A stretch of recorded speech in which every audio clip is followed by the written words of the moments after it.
Just a sec.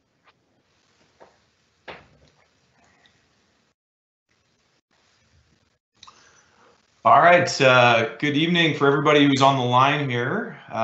Thank you very much for joining us for this very special webinar. My name is Grant White with Endeavour Wealth Management, and joining me as well on the call is my business partner and investment advisor at Endeavour, Brant Butt. You know, as we're all aware, we're living in really unprecedented times right now, and with that comes unprecedented responses to the challenges we're facing.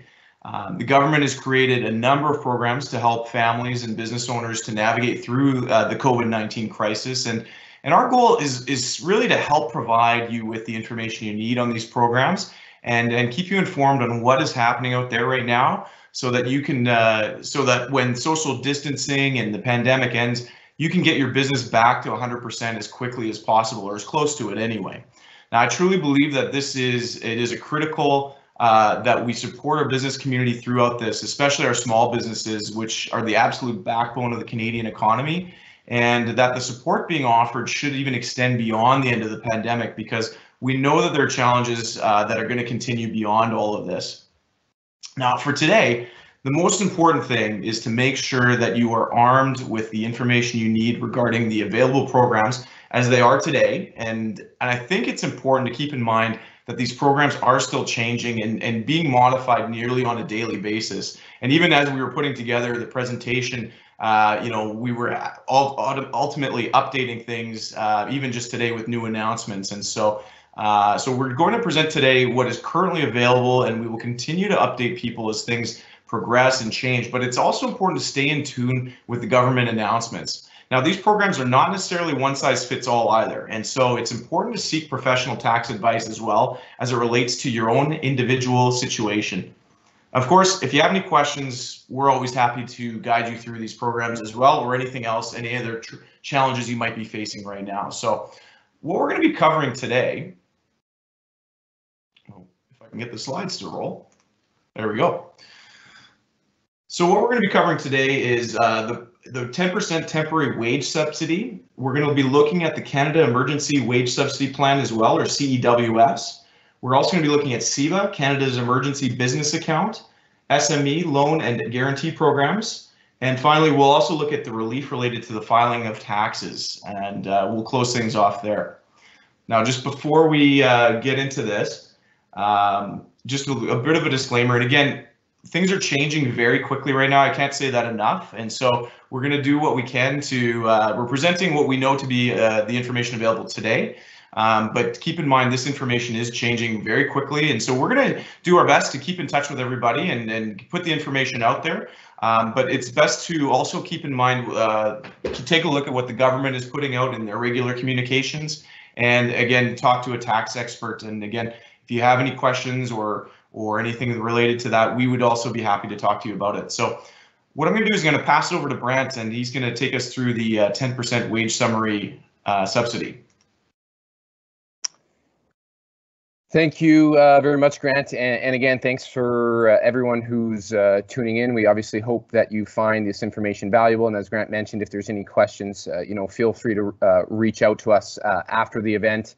You know, the first part that we're going to cover here is the 10% temporary wage subsidy, which was one of the first programs rolled out by the government initially when we first began dealing with the pandemic. So if Grant, if you can go one slide further so we can get into the actual benefit here. So what is the benefit? So the 10% temporary wage subsidy for employers is a 3-month measure that will allow eligible employers to reduce the amount of payroll reductions required to be remitted to the Canada Revenue Agency. So from there, we're going to go to the next slide where we actually look at what is the eligibility for the program here. So in order to be eligible, the employer must meet 3 criteria, the first being employ 1 or more individuals in Canada, eligible employees, obviously.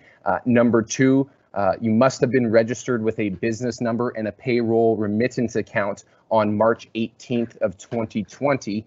And the third point is you must be any of the following: a Canadian controlled private corporation, an individual, in this case, other than a trust. They made that very specific. You could be a partnership, a nonprofit organization, or a registered charity. With regards to partnerships, it's important to note that partnerships are only eligible for the subsidy if their members consist exclusively of individuals, excluding trusts. Registered charities are included, other partnerships eligible for the subsidy, or eligible Canadian-controlled private corporations. With regards to the Canadian-controlled private corporations, in order to be eligible for the subsidy, they must have a small business limit for their last taxation year that ended before March 18th of 2020 that's greater than nil. So that small business limit needs to be greater than nil. For this purpose, the reduction to the small business limit caused by passive income grind is not considered. So if you have a corporation with passive income that is grinding down that small business limit to nil, this passive income will not be considered in this case, which is obviously good. However, a Canadian-controlled private corporation which had no business limit for other reasons would not qualify in this case. We can go to the next slide there, Grant. So here we're going to take a look at the amount of the subsidy. It's actually a fairly straightforward calculation. Basically, when I share these 3 points, if you don't know where you fall, just basically calculate each of these out, and whatever is the least of the 3 amounts is ultimately going to be the subsidy. So the first is a fixed maximum for each employer of $25,000.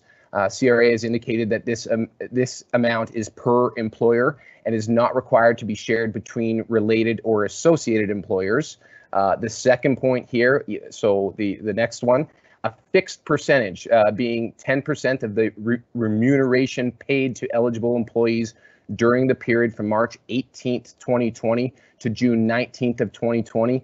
And then the last one being the number of eligible employees employed during the period from March 18th to 2020 to June 19th of 2020, multiplied by a fixed amount of $1,375. So if you go look at these 3 points, calculate them each out, your subsidy will be equal to the least of these 3 amounts.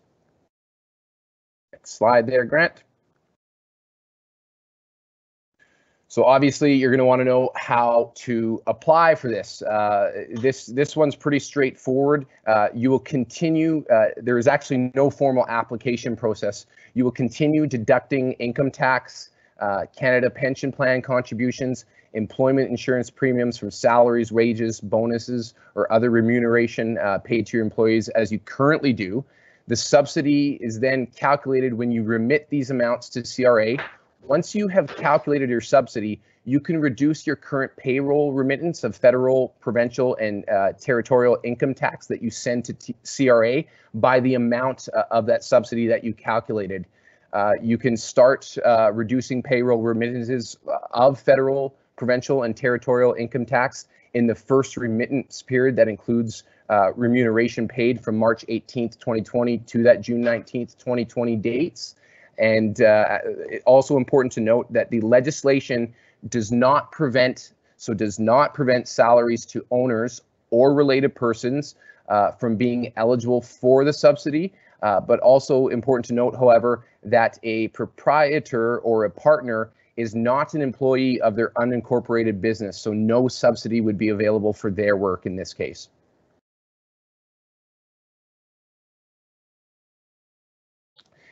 There's some frequently asked questions that we've been seeing out there in the business world. So some of them we felt the need to address as they're ones that we've heard multiple times. So what about where subsidies exceed payroll remittances? So in this case, if income taxes you deduct are not sufficient to offset the value of the subsidy in a specific period, you can actually reduce your future payroll remittances to benefit from the subsidy.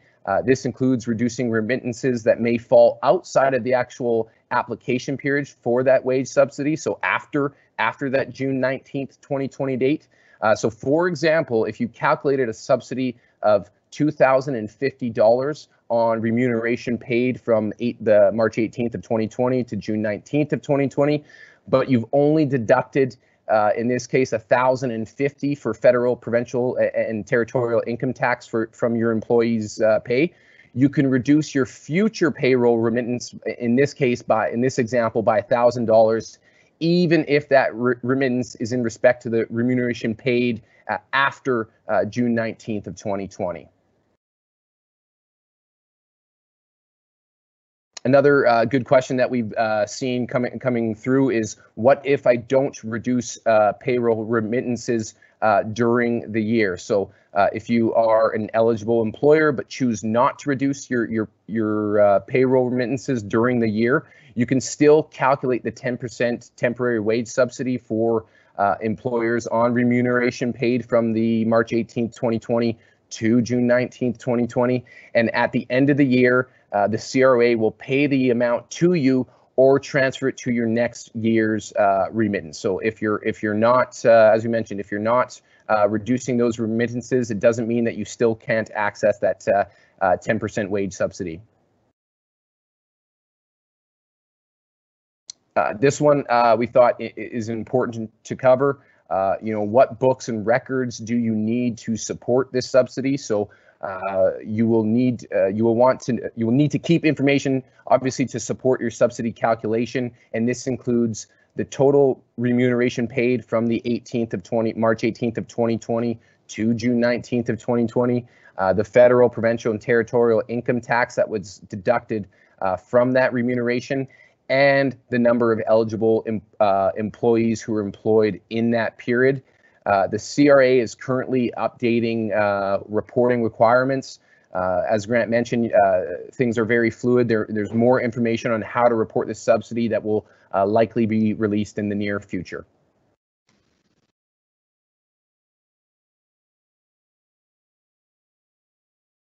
Thanks, Grant. All right, well, thanks, Brent. So I'm going to back up one slide here. Thanks, Brent. So let's dive into the Canada Emergency Wage Subsidy, or the CEWS. And this has probably been the most discussed and debated of the benefits, because when it was first announced, there were very little details offered on how it would work.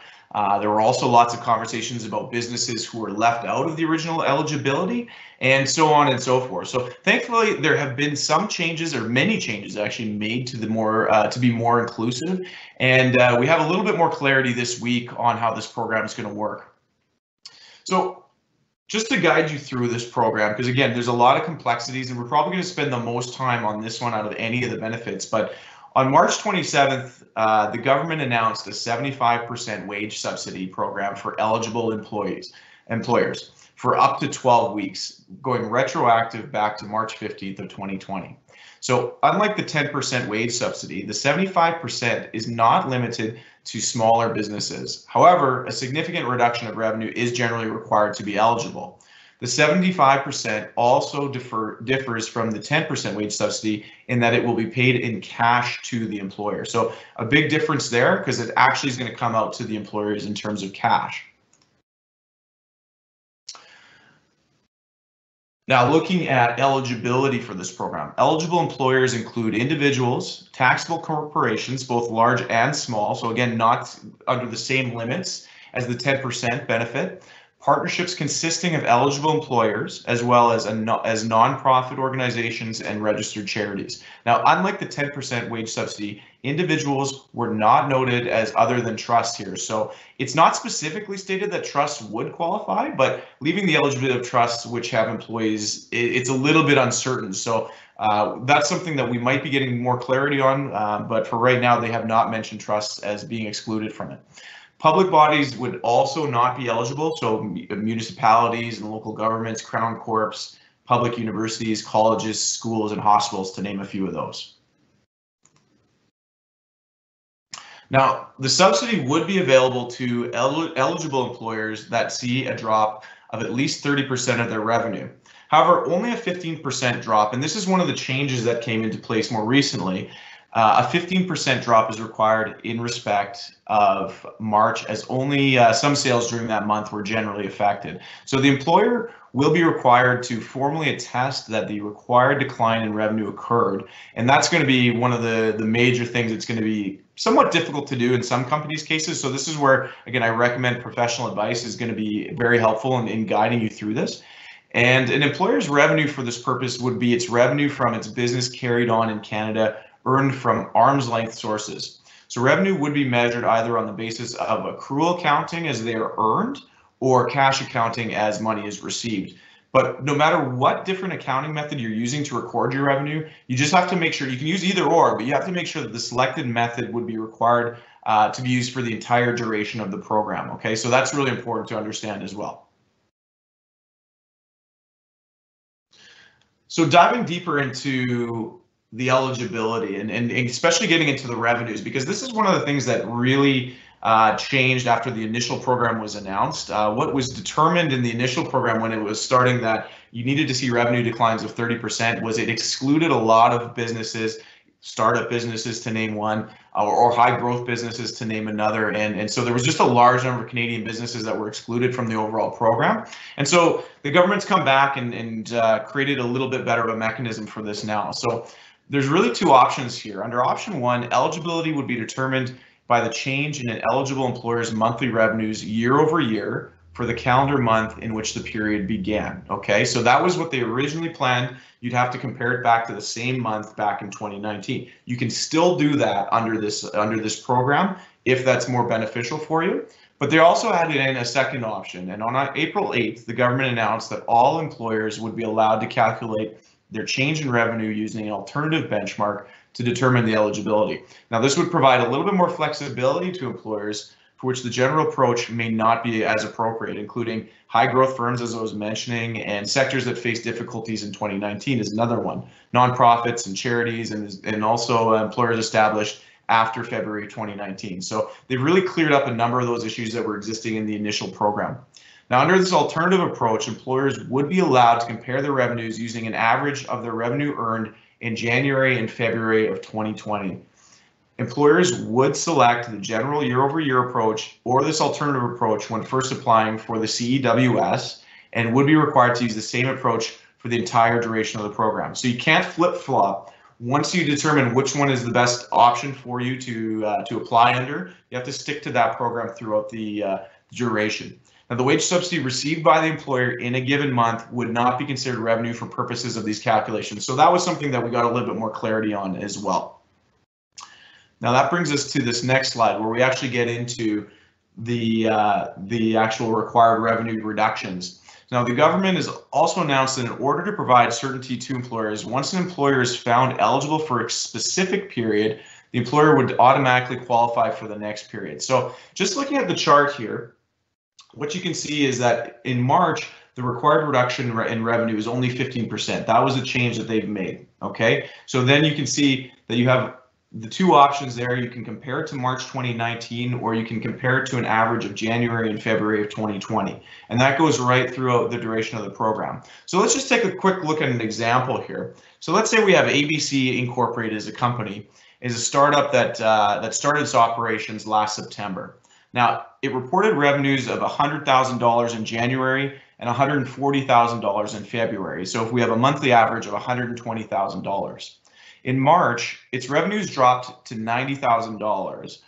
Now, because the revenues in March are 25% lower than the $120,000 that they were eligible for, the CEWS for the first and second claiming period, they become eligible for those two periods. So what they're saying is that if you're eligible for the previous period, you now become eligible for the next period as well, which saves on a lot of logistics and compliance and application process here. And that gives a lot of businesses quite a bit more certainty about this program. And remember, the whole goal of this program is to help business owners to either bring back workers that have been laid off or help to keep people that are currently working to stay working, basically. And that's what this is designed to do. So they wanted to give that certainty.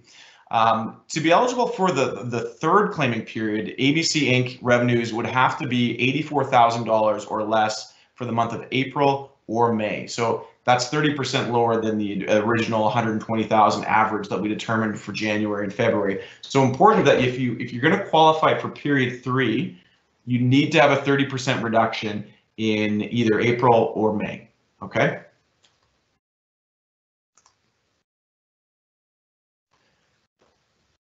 Now, what does the subsidy actually provide? So this is, again, a little bit of a complex situation. So again, what we're going to do is provide you with the basics around it. Every individual company and situation needs to be looked at. Every business owner should be looking at this individually, and we're certainly recommending professional advice on this. But to give you the basics of it, the subsidy amount for a given employee on eligible remuneration paid for the period between March 15th and June 6th of 2020 would be the greater of the following.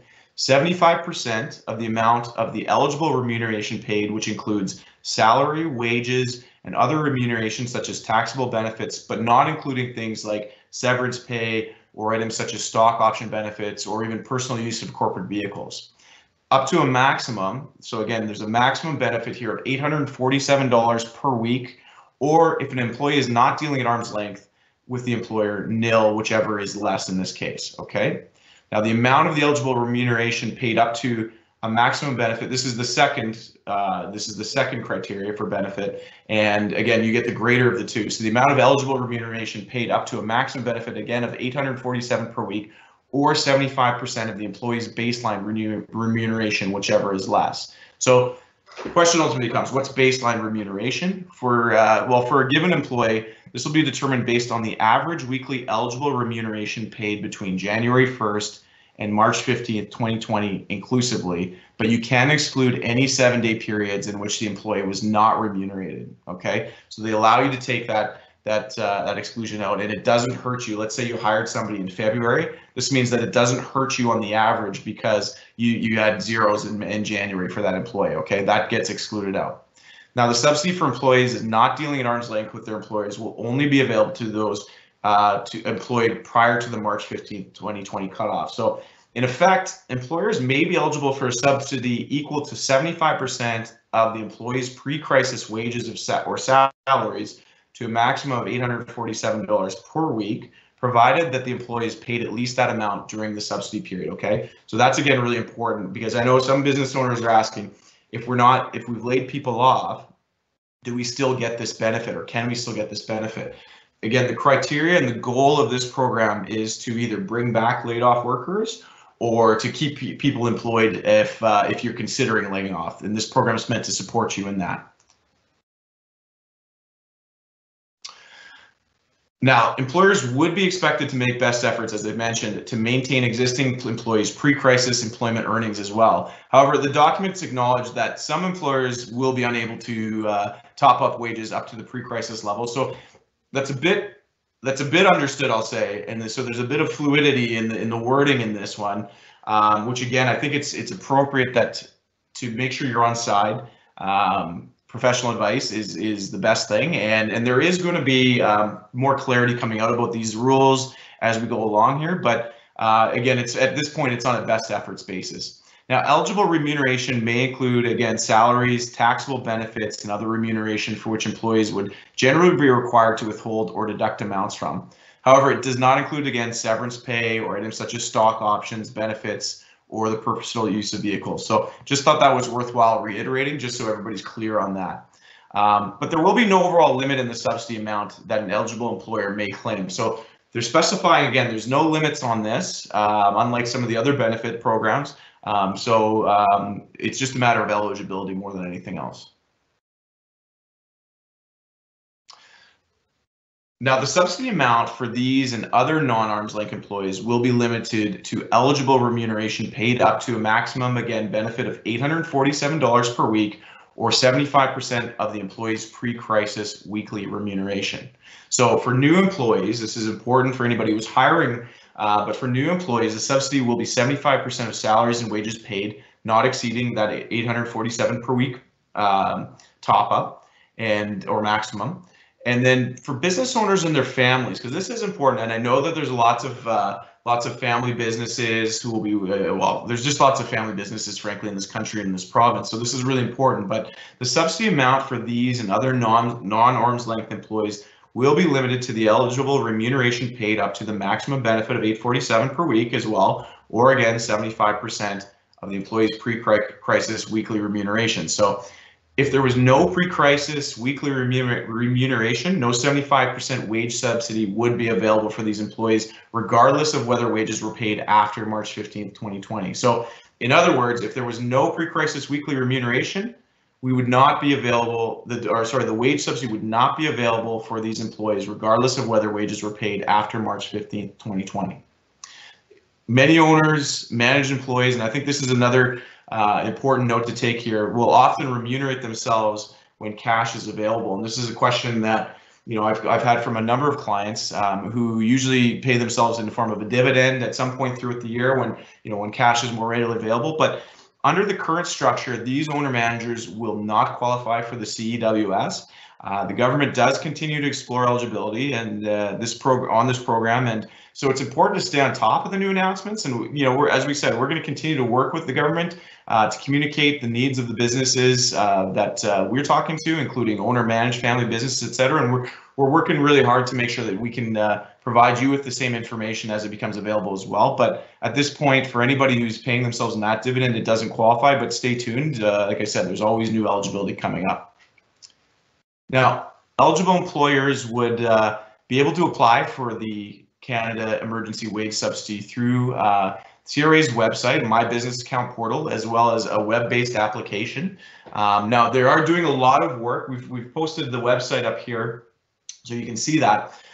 They are doing a lot of work on this portal right now. And this is one of the things that has caused delays in getting the money out into the hands of business owners. So, be patient because again, they're still doing a lot of work on it, but employers would have to keep records demonstrating the reduction in arm's length revenues and remuneration paid to employees. On April 8th, 2020, the Prime Minister did announce that they are aiming to get the program ready within about 3 weeks.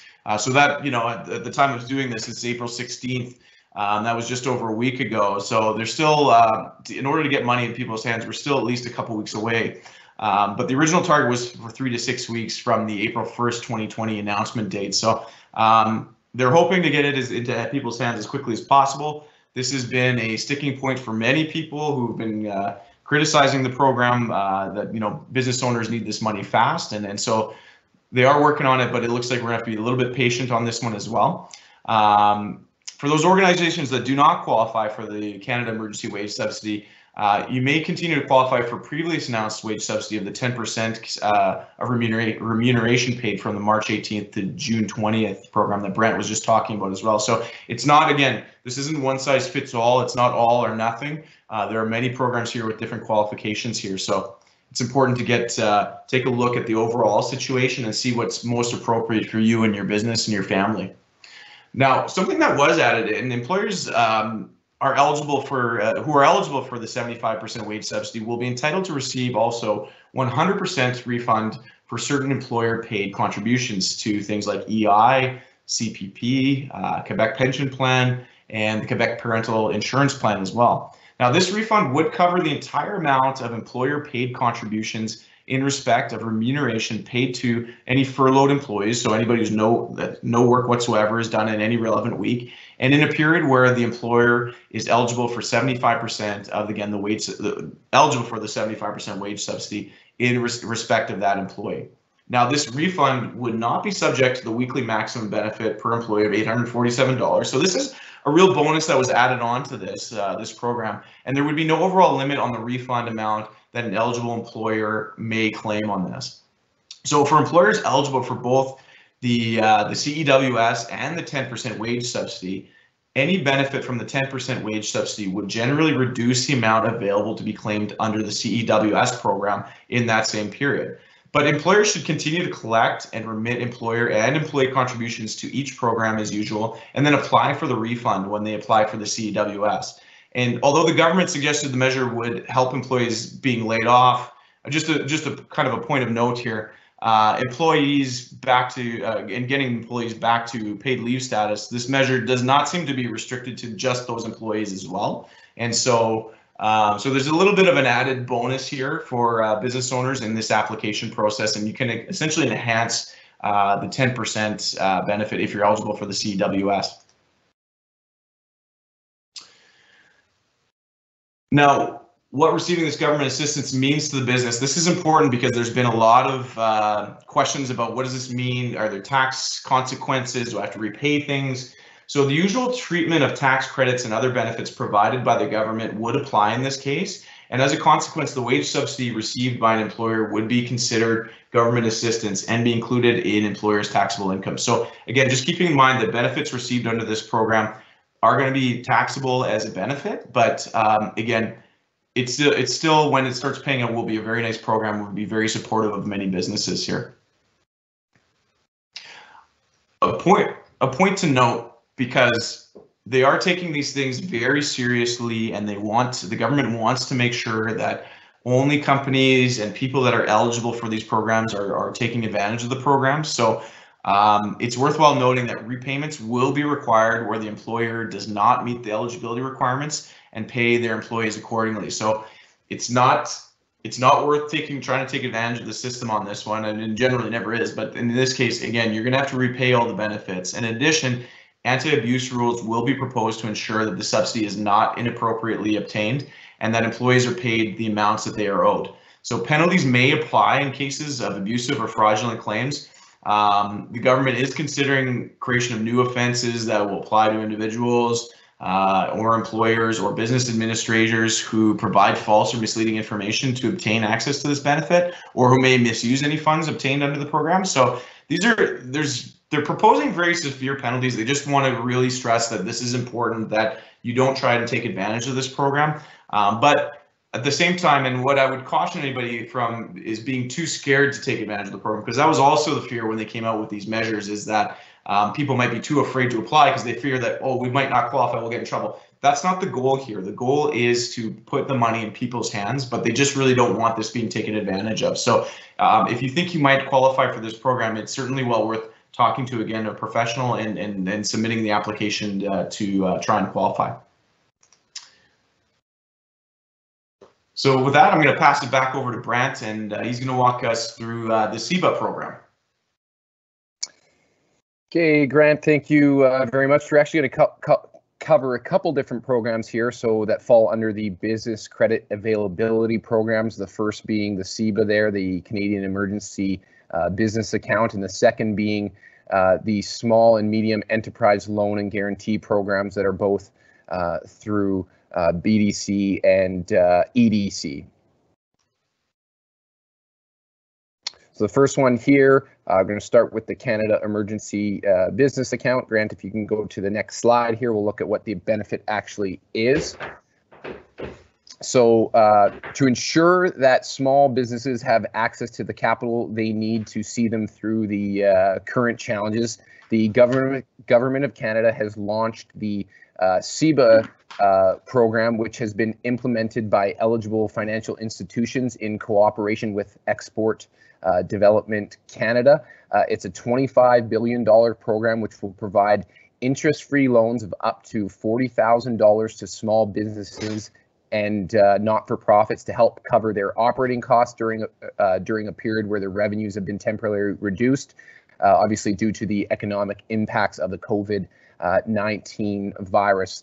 The loans, important to note, the loans are interest-free until December 31st of 2022. And if the loan, here's the real kicker, if the loan is paid off by this December 31st, 2022 date, up to 25% of that total will be forgiven in this case. So $10,000 would be essentially yours to keep.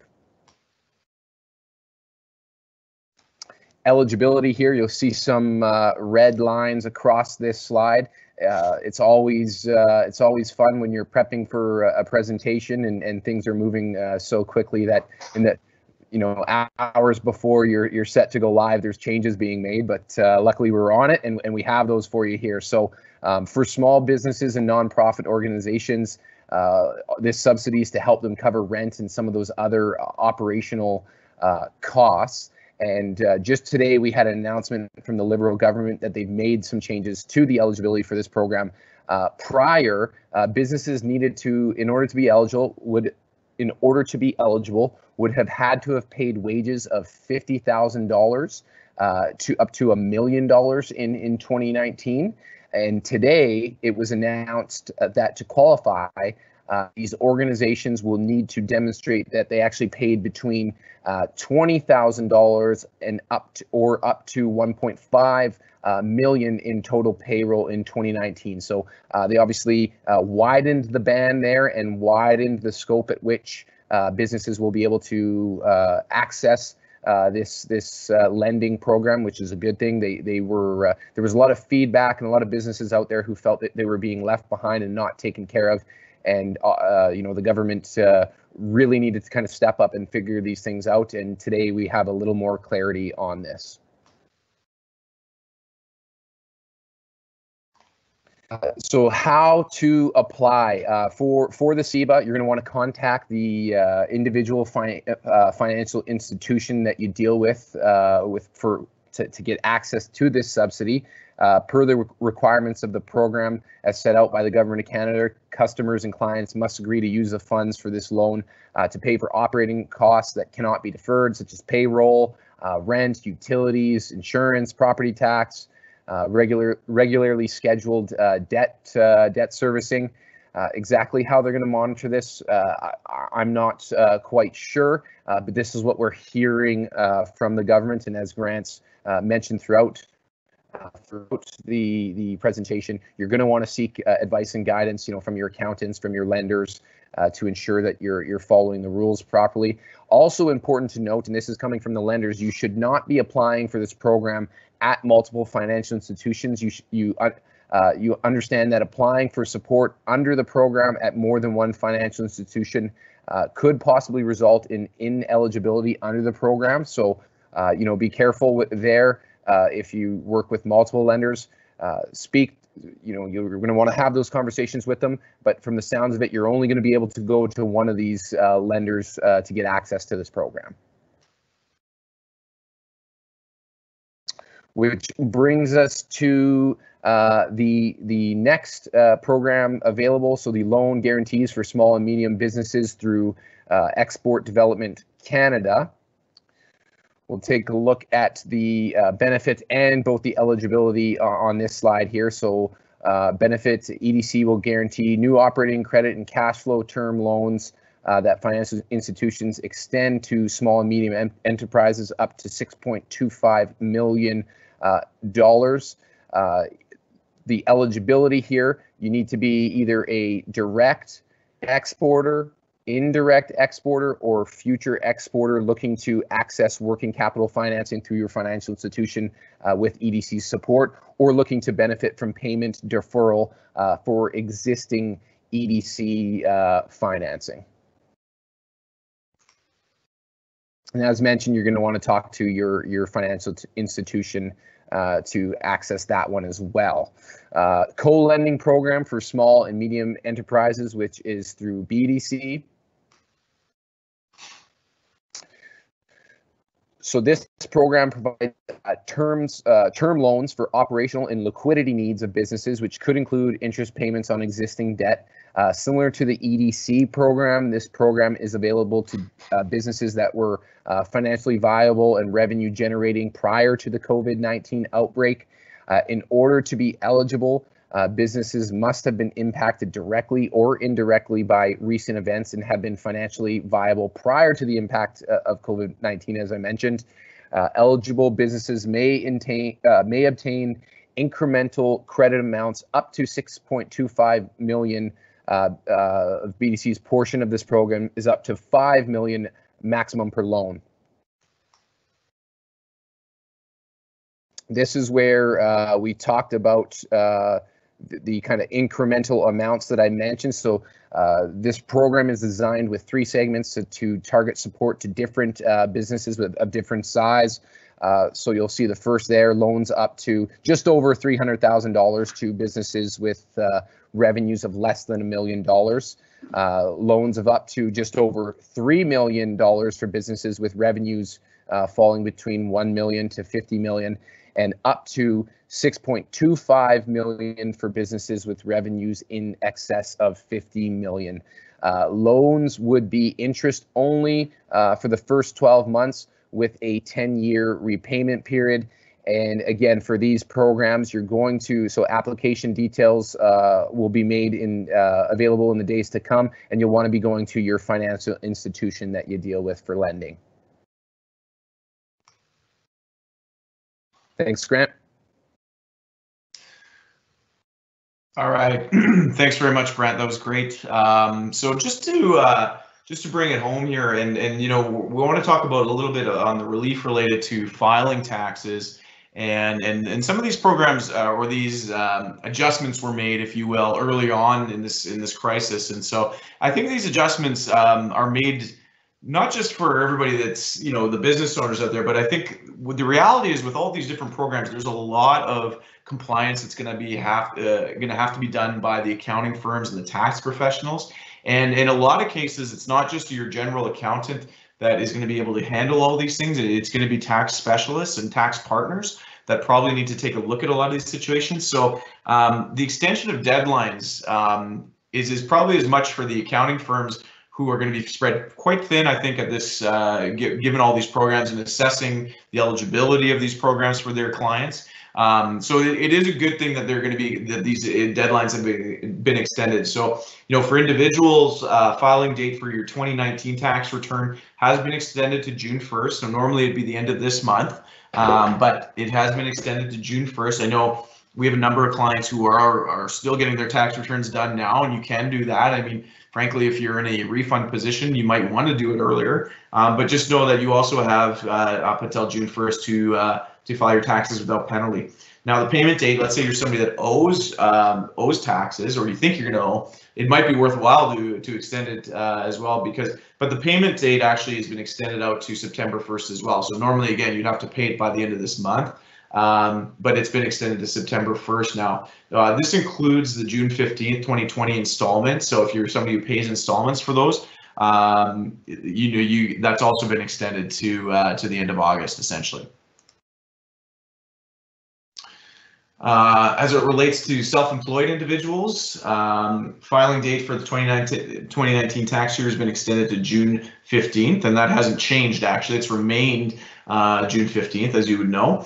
But the payment date for the tax year has been extended again to the end of August. So anybody that, again, this does include those installment payments that anybody would be making around June 15th. But this is kind of a nice, and in some cases, people have commented to me that this seems logical that you'd file again on June 15th, like normal, but then you'd pay afterwards. In this case, it's working out that, yeah, if you're owing, you still don't have to pay until the end of August. For corporations, again, the filing date for the current tax year has been extended. So it applies to corporations that would otherwise have a filing date after March 18th and before June 1st. But it's again extended to June 1st in this case. And again, the payment date for the current tax year, once again, is been moved to the end of August. It applies to balances and installments under Part 1 of the Income Tax Act, due on or after March 18th and before September 1st of 2020. So you're getting some relief there. So businesses can again now defer to that August 31st, 2020 date if you are owing to CRA. The tax balance due as well as any installments owing to the CRA would be made on August 31st, 2020 without any interest or penalties on it. Now the CRA will also temporarily suspend on their audit and taxpayers on most small businesses at this time as well. So again, I think they're going to be spread really thin, which is part of the reason why they're doing this, but it would be a nightmare going through an audit with all the other things going on right now. And so they're giving businesses that relief in this case as well. As it relates to trusts, the filing date for the current tax year has been extended to May 1st. So this applies to trusts with a tax year at the end date of December 31st of 2019. And then June 1st applies to trusts that would otherwise have a filing date in April or May. So you're getting an extension on both of those fronts. Again, payment date for the current tax year, they follow suit on this, applies to income tax balances and installments due on or after March 18th and before September 1st, 2020. But again, they push it out to August 31st essentially, but it's due by September 1st. Now, the good news is when it comes to how to apply for this, there's actually no application required for this for these relief programs on tax deferral. So you can simply defer your payments without any sort of penalties. It's automatically built into it. So we're going to close things down here. I see we're running close to, we want to keep this about 45 minutes in length. So we're running close to that, but just to share you with some of the sources that we've referenced this material from. Certainly we've been looking at the Government of Canada website, the Department of Finance site on a regular basis as these programs have been announced. We've also been going to a number of the accounting companies, the accounting firms, Business Development Bank of Canada, BDC, the EDC, which Brant referenced multiple times here. We're looking at multiple sources here and making sure that we're providing as much up-to-date information as possible. This situation and the programs and the benefits available are changing nearly on a daily basis right now. So it is really important to stay up on these things, and it's really important to stay in tune with the different programs that are going on. So just because what we're talking about tonight is what the best information we have of today, that could be different tomorrow, could be different next week, and so that's important to keep in mind.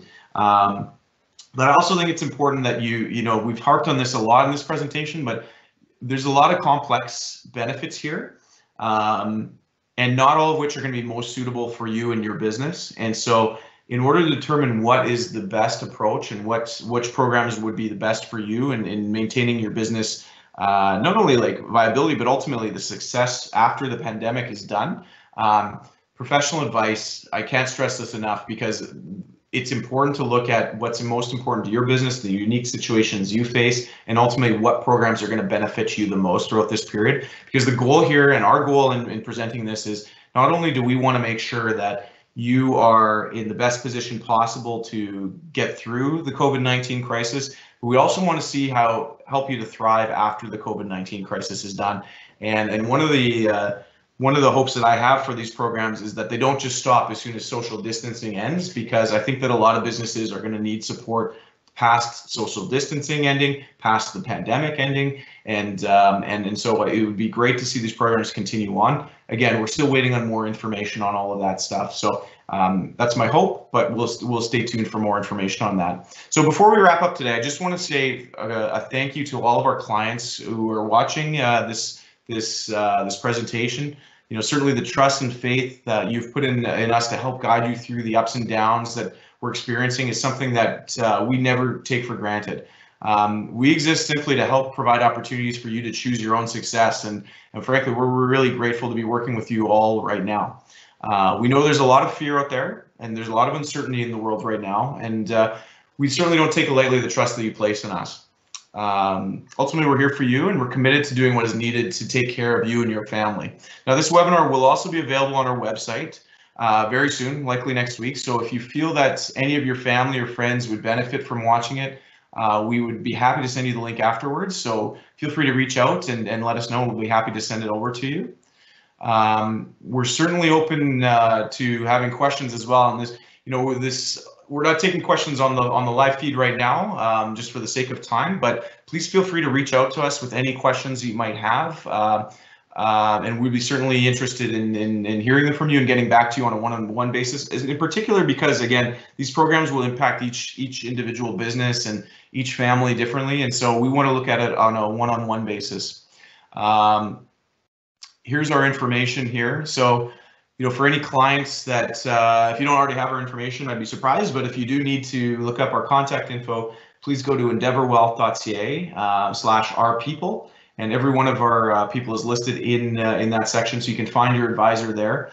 For any guests that that might be joining us or watching this the recording, feel free to reach out to our associate Jay at jgandy@endeavourwealth.ca, and Jay will be happy to either answer your question directly, or he'll be able to put you in touch with the appropriate person to answer your question. So feel free to reach out to us anytime, and we look forward to speaking with you. So with that, we'll close it down. I want to again thank you very much for joining us this evening, and we hope that you all stay safe, stay healthy. It looks to me like the social distancing seems to be working here in Manitoba based on the numbers we're seeing, so that's great. But we know that we're not through this yet, and so We will get through it. There's no doubt about that, but we want to make sure that everybody is in a good place to not only survive through this, but also thrive on the other end of this. So thank you again for joining us, and we look forward to speaking with you all in the future. Have a great night and take care. Thank you, everyone. Take care.